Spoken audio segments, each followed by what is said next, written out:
সাভার হেমায়তপুর আসছে একটা ফ্রিজ দেখার জন্য। এটা হচ্ছে একটা স্যামসাং ফ্রিজ। তো এটা বেশ কয়েকজনে কাজ করছে। এটার মূলত যেই সমস্যা বুঝতেছি ওয়ারিংয়ের সমস্যা, ওয়ারিংটা বাইরে দিয়ে করা।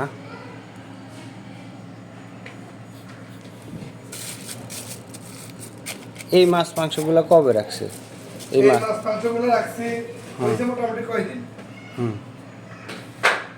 যখন টাইমারটা দাঁড়ায় যায় বুঝছেন ভাই, তখন ঠান্ডা জায়গা থেকে গরম বাইরে। হ্যাঁ ঠিক আছে, তখন গরম বাইরে যখন টাইমারটা ঘুরে দিই তখন আবার একটু এই হচ্ছে ওয়ারিং করে দিচ্ছে বাইরে দিয়ে ওয়ারিং করাতে মনে হচ্ছে ওয়ারিংয়ে কোনো সমস্যা আছে।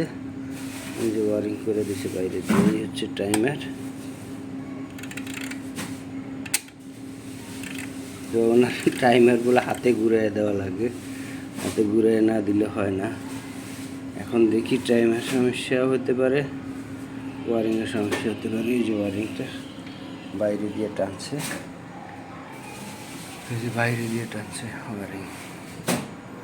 ফ্রিজটা ভালো কোয়ালিটির, এর মধ্যে উনি গ্যাস চার্জও করছে। এই যে গ্যাস চার্জ করছে। তো দেখা যাক, এখন আমি খুলি, খোলার পরে দেখবো যে আসলে মূলত প্রবলেমটা কি। এটা হচ্ছে সাভার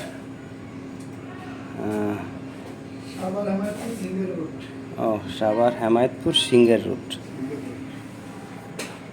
তো উনি এই ফ্রিজটা নিয়ে খুব ঝামেলার মধ্যে আছে, বেশ কয়েকজন কাজ করে গেছে। তো ইনশাল্লাহ আল্লাহর রহমতে কাজটা 100% সমাধান করে দিব। ওয়ারিংটা চেক করব সম্পূর্ণ, যেতটুকু বুঝতেছি যে ওয়ারিংয়ের মধ্যে প্রবলেম।